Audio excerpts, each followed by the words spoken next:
know who this is for, but I came to tell somebody today the valley is not the end of your story. See, we love to talk about the mountain. We shout on the mountaintop. We testify on the mountaintop. But your faith isn't built on the mountain, it's built in the valley. The valley is where God takes everything that looks like it's falling apart and shows you how He's actually pulling it together. You thought the valley meant defeat. You thought the valley meant abandonment. But can I tell you something? God does His best work in the low places, in the quiet, in the confusion, in the shadows. We say we want strong faith, but we don't want the struggle that strengthens it. We want breakthrough without breakdown. But faith isn't forged on the good days. Faith is forged when you're crying out and the only answer you hear is silence. When you pray and the pain doesn't go away. When you're fighting battles nobody even knows you're in. Let me say it like this, your current condition is not your final position. Don't build a house in a place God only meant for you to walk through. You're not supposed to stay in that valley. You're not meant to die in that dry place. You're just passing through.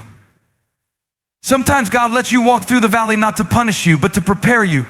Because what He's about to do through you requires a depth of trust that can't be developed on the surface. You don't have to understand it to trust Him through it. If you're waiting for full clarity before you take the next step, you'll ton-step. Faith isn't walking by sight, it's walking even when sight is gone. Even when you're blind in your soul, but you know He's still leading. And listen, I need you to get this, you are not alone. You are not forgotten. The same God who was with you on the mountaintop is standing right beside you in the valley. He doesn't wait for you to get through it to bless you. He's blessing you in it. He's strengthening you in it. He is walking you through. So trust Him. When it hurts, trust Him. When it's dark, trust Him. When it feels like nothing is changing, trust Him. Because what feels like the end might just be the setup for a brand new beginning. There's something about the valley that makes us question everything.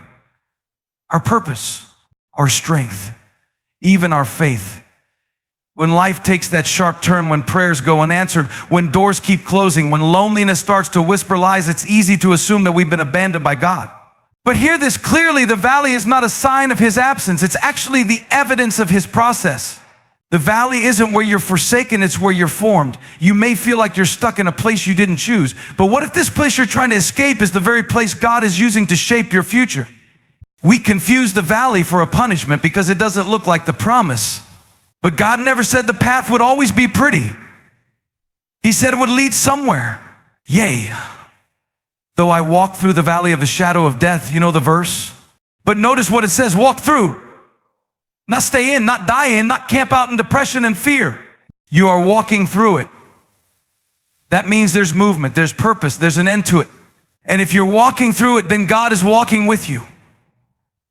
Just because it's hard doesn't mean it's hopeless. Just because it's painful doesn't mean it's permanent.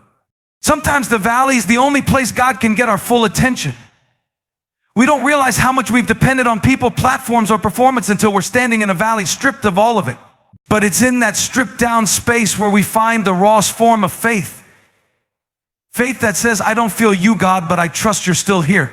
Faith that isn't built on blessings, but on belief. The valley doesn't mean you're done, it means God's not finished.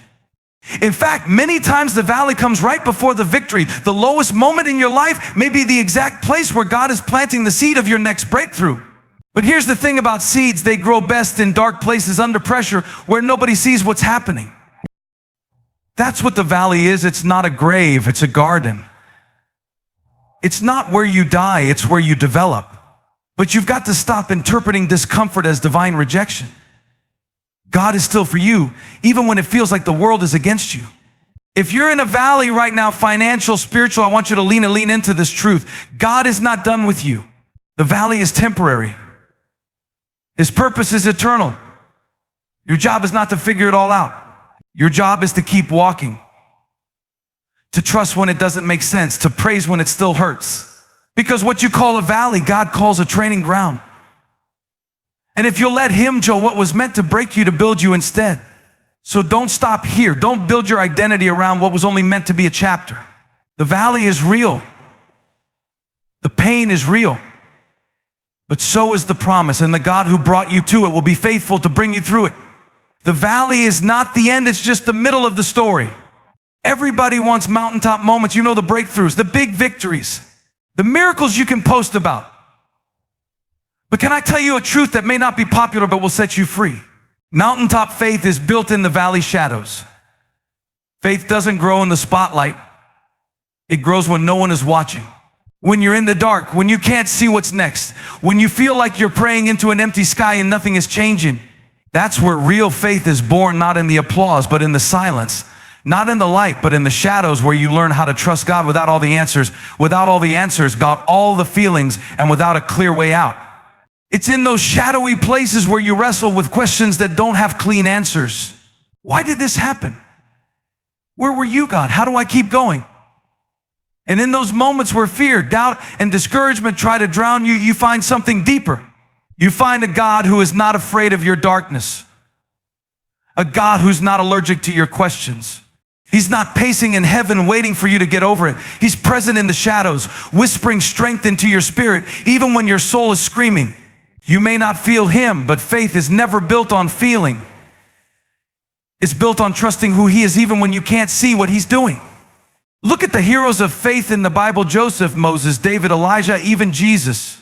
Every single one of them had a season in the shadows. Joseph in the prison, Moses in the wilderness, David hiding in caves, Jesus in the Garden of Gethsemane sweating blood, and yet in those hidden, painful places, something powerful was taking place. God was preparing them for what he had prepared for them. And that preparation didn't come through ease, it came through endurance. They were being molded, refined, and proven not on the stage, but in the silence.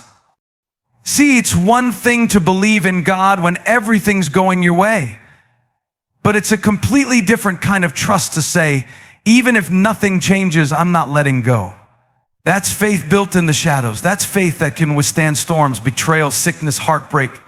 Because it's not built on circumstance, it's built on God's character. When you know who he is, you can walk through the darkest night and still say, I know you're with me. And here's what I love about God. He never wastes a shadow. He never wastes a darkness. What feels like a setback is often a setup. What feels like silence is actually strategy. He's building something in you that's going to last. So don't despise the shadows. I don't rush to escape them. Learn in them. Grow in them. Worship in them. Because what God develops in the dark, he will display in the light. Maybe right now you're walking through something nobody knows about. You're smiling on the outside, but struggling on the inside. Let me tell you, you are not alone. You're not broken. You're not faithless. You are being built. And when you come out of this, you won't just come out, you'll come out with a testimony, with a new level of strength, and with a kind of faith that wasn't bought cheap, but built deep. One of the most difficult seasons in your walk with God is not when you're in a storm, but when you pray and nothing happens. You worship and feel nothing. You seek and it's like heaven closed the door and turned out the lights. But here's what I came to remind you of. Just because it's silent doesn't mean it's still. Silence is not the absence of God. It's often the strategy of God. He doesn't need to speak every second to be present every moment. In fact, some of God's greatest work in your life happens when it seems like he's saying nothing at all. We equate God's voice with God's activity. But if he's not saying anything, it might just because he's already said enough and now he's doing the work. Have you ever gone in for surgery? The surgeon doesn't talk the whole time. Why? Because in the most critical moments, you need them to focus. You don't want distraction, you want precision. And sometimes the silence you're experiencing isn't neglect, it's God's divine concentration on the very thing you've been asking him to change. Just because you can't hear him doesn't mean he's not holding everything together behind the scenes. Think about it. Seeds don't make noise when they grow. A baby forms in silence before it cries. Diamonds are developed in pressure and darkness, and God, he is a master at working in quiet places. He did his first miracle in the dark, Genesis 1. Jesus was raised from the dead in a sealed, silent tomb. No fireworks, no lightning, just power and silence. So if you're in a quiet season now, don't confuse quiet with quit. God hasn't quit on you. He's not done. He's just doing the kind of work that doesn't always show up on the surface yet. What we often miss is this: silence is the test before the breakthrough. When God seems silent, it forces us to ask, do I trust him only when I hear him? Or do I trust him because I know him? That's the difference between surface faith and sustaining faith. If he has to speak every minute for you to believe, then your faith is still being shaped. But when you can say, God, even when I don't hear you, I'll still follow you, you're stepping into maturity. You're learning to walk by faith, not by sound. And listen, some of the answers you're praying for are already in motion. You just haven't seen them manifest yet. Don't mistake the silence for inactivity. God doesn't rush. He's not panicking. While you're stressing over timing, He's setting up every detail to come together at the right moment. Trust the process. Trust His timing. Trust His heart, even when you can't trace His hand. So today, if you're in a season where you feel like heaven is on mute, hold on. Keep praying. Keep showing up. Keep trusting. Because while you're waiting in the silence, God is writing a story you can't yet see. And one day, the silence that tested your faith will be the foundation of your testimony. Let's get something straight right now. Where you are is not who you are. Just because your current situation looks dark, painful, or uncertain doesn't mean that's where your story ends us. We all face moments when it feels like life hit pause or worse, rewind. Maybe you're in a season where nothing is moving forward. Your prayers feel unheard. Your dreams feel distant. Your strength is wearing thin. But I need you to know your current condition is not your final position. This is a chapter, not the whole book. Don't let a moment of struggle redefine the masterpiece God is still writing with your life. The enemy would love to convince you that your current pain is your permanent identity, that your failure defines you, that your loneliness disqualifies you. But God doesn't label you based on where you are. He calls you based on where He's taking you. You might feel buried right now, but can I challenge your perspective? Maybe you're not buried, maybe you're planted. And when something is planted, it doesn't look impressive at first. It looks hidden. It looks still. But deep beneath the surface, roots are growing. Strength is being built. Faith is being formed. We have a tendency to panic in transitional seasons. We want the promise, but we get uncomfortable with the process. And that's exactly what the valley is, a process, a necessary in between. You're not who you used to be, but you're not yet who you're becoming. And that space can feel frustrating. But listen, God does His deepest work in the waiting. It's in that stuck feeling where He develops resilience. It's in the silence that He builds trust. And it's in the tension that He prepares you for the elevation He has in mind. You may have lost some things along the way, time, relationships, opportunities, but God never wastes loss. He redeems it. He repurposes it. What you think disqualified you might actually be the very thing God uses to position you. The cross looked like a condition of defeat, but it was the setup for a resurrection. So if you're walking through something today that feels final, don't put a period where God is still writing a comma. Your story is not over. God is not intimidated by your mess. He's not shocked by your struggle. He sees the end from the beginning. So while you're stuck staring at the page you're on, God's already holding the whole book. He's got plans you haven't even imagined, rooms you haven't even entered, opportunities you haven't even prayed for yet. And He's saying, just trust me through this part. Because where you are now is not where you'll always be. So don't settle in the season. Don't let a temporary situation define your permanent outlook. Don't let the valley convince you that the mountaintop isn't coming. This isn't the end, it's just the setup. And if God brought you to it, He will bring you through it. Your current condition may feel heavy. It may feel hard, but it is not the final word. God gets the final word, and His word always leads to life, not death. Victory, not defeat. Hold on. Stand firm. Keep showing up. Because what feels like a detour might just be the direct route to destiny. Your condition is temporary. His calling is eternal. And your position, your real God-given position, is already seated in heavenly places, even while your feet are still walking through this valley. You would think that vision is something you get on the mountaintop, right? That clarity comes when everything is going right. That purpose arrives when life is comfortable and peaceful. But the truth is, God often grows your vision in the very places you want to escape from. In the valley, in the struggle, in the loss.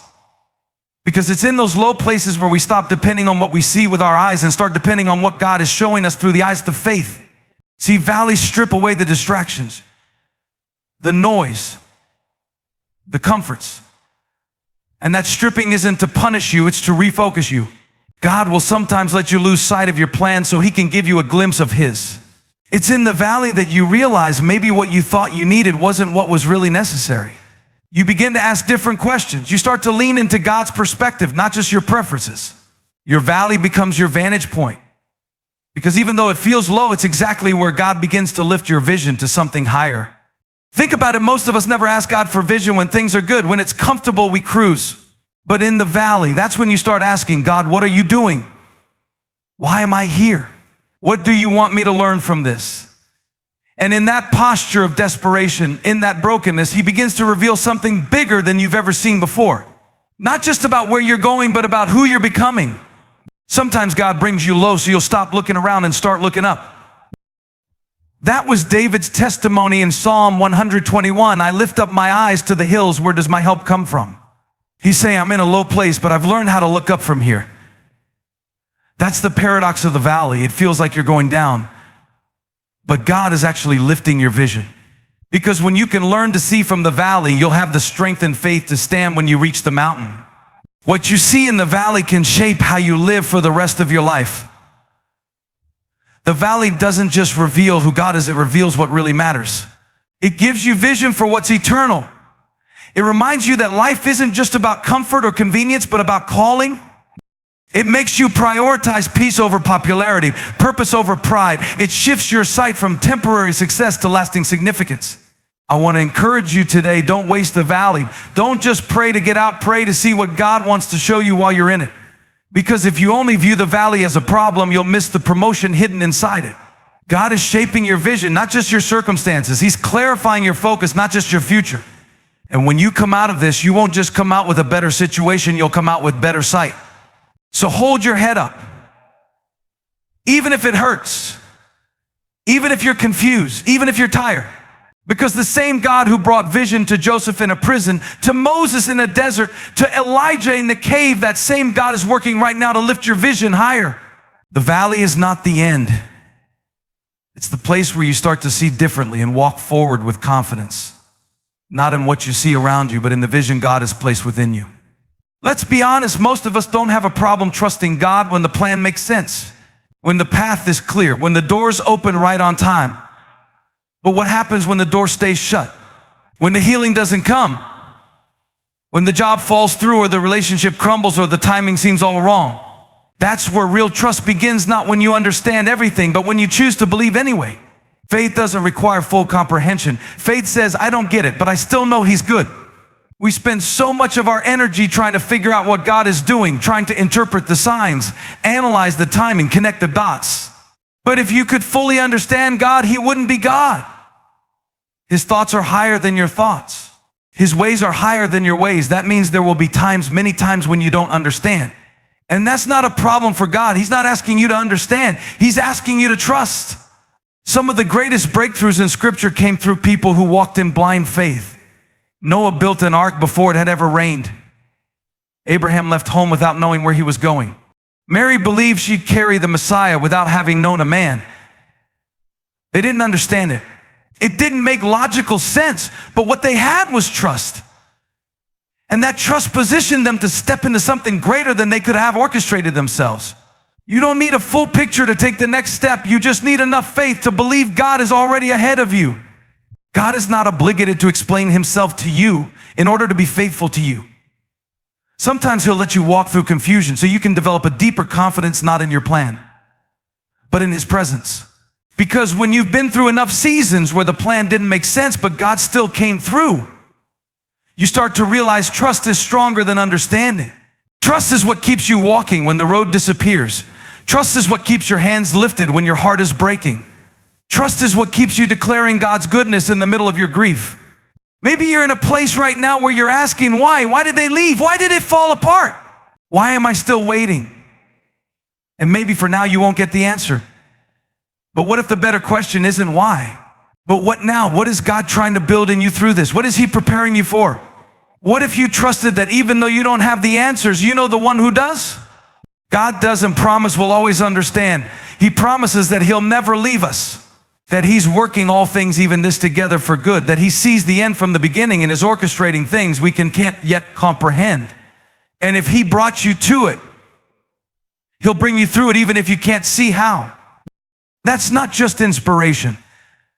That's a declaration of trust in a faithful God. So today, release the pressure to figure it all out. Let go of the need to understand every step. Choose to walk by faith and not by sight, because the same God who saw you through the last valley is walking with you in this one, and he's not finished yet. You don't have to know the whole plan to know he has a purpose. You just have to trust him through it. We live in a culture that loves instant results. We want breakthrough without the burden, miracles without the mundane, and victory without the valley. But that's not how God builds strength. That's not how he shapes purpose. Grace isn't just what saves you, it's what sustains you in the grind.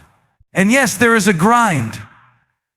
There are early mornings when you don't feel like showing up. Long nights where the weight feels too much. Seasons where you're sowing and nothing seems to grow. But hear me, God doesn't disappear in the grind. He digs in with you. He meets you in it. Some people think grace is just the absence of hardship. But biblical grace, real grace, is the presence of power in the middle of hardship. Paul learned this firsthand. He prayed 3 times for God to remove his thorn. And what did God say? My grace is sufficient for you, for my power is made perfect in weakness. In other words, God didn't remove the struggle, he increased the supply.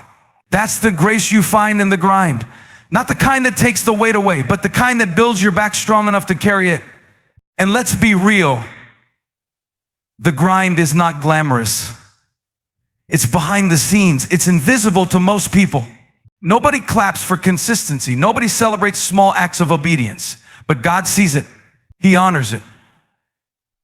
And he meets you right there in the dishes, in the office, in the midnight prayers, in the silent tears, in the school drop-offs, in the work you keep doing even when you feel unseen. That's where grace shows up strongest. Not when you feel like a spiritual giant, but when you feel like crawling and still choose to walk. Don't confuse the grind with God's absence. The grind is often the evidence that he's doing something deep in you. He's teaching you endurance. He's developing maturity. He's anchoring your identity not in what you do, but in who he is. Because if your strength came only from perfect circumstances, you'd never know the power of his grace. But when you show up tired and still trust, that's grace. When you worship in weakness, that's grace. When you keep pressing forward without any visible reward, that's grace working in you, shaping you, sustaining you, sanctifying you. Grace isn't just your rescue, it's your rhythm. It's how you wake up every day and choose to trust again. How you forgive again, how you try again. Grace is the fuel in your spirit that says, I don't have to do this alone and I don't have to do it perfectly, but I'm not quitting. That's what makes the grind worth it. Not that it's easy, but that it's eternal. Your labor is not in vain. Your faithfulness is not forgotten. And the grace that brought you this far isn't done yet. Maybe you're tired. Maybe the grind has worn you thin. I get it. But lean and close. This is where God shows off. Not in your strength, but in your surrender. Not when you're at your best, but when you're barely hanging on. And somehow, some way, you're still standing. You're still believing. You're still grinding. And that, my friend, is grace in action. So don't quit. Don't give up. Don't let the grind convince you that God's not with you. Because the harder it gets, the closer his grace comes. And when it's all said and done, you'll look back and realize his grace wasn't just enough to save you. It was enough to save you. It was enough to keep you through every single step. There's something about valleys that makes you feel isolated. Like no one understands what you're going through. Like you're walking through it all by yourself. The silence can scream louder than words. And the pain can convince you that everyone, even God, has left the room. But let me remind you of something powerful today. You are not alone in the valley. You may feel alone. You may look around and see no one, but God has a long track record of showing up in low places, and he's walking through this one right beside you. Psalm 23 doesn't say if you walk through the valley. It says, though I walk through the valley of the shadow of death, I will fear no evil, for you are with me. Notice what David didn't say. You are with me on the mountaintop, or you'll meet me when I get out. He said, you are with me right now, right here in the middle of the mess. God doesn't wait for you to get cleaned up or climb out before Haggai joins you. He gets down in it with you. The same God who walked with Shadrach, Meshach, and Abednego through the fire is walking with you through this valley. Sometimes we think God's presence should feel dramatic, a rush, a sign, a miracle. But his presence isn't always loud, it's loyal. He's not pacing the floor in heaven wondering what to do next. He's not panicking over your situation. He's present, calm, close, closer than the pain, closer than the fear, closer than your next breath. Just because you can't always feel him doesn't mean he left. Faith is trusting that even when you can't trace his hand, his heart is still for you. You see, valleys will lie to you. They'll whisper that no one else knows what this feels like, that your struggle is too specific, too painful, too embarrassing for anyone to understand. But there is one who was a man of sorrows and acquainted with grief. Isaiah 53:3. He walked through his own valley, the cross. He knows betrayal. He knows heartbreak. He knows loneliness. And because he went through it, you don't have to go through yours alone. He's not just a savior from far away. He's Emmanuel, God with us. And here's the truth. Sometimes God shows up in the valley, not just through his spirit, but through his people. He'll send someone to text you right when you're about to give up. A word from a sermon you didn't even plan to watch. A stranger's kindness that reminds you you're still seen. Don't isolate in the valley. Let God use it to deepen your connections.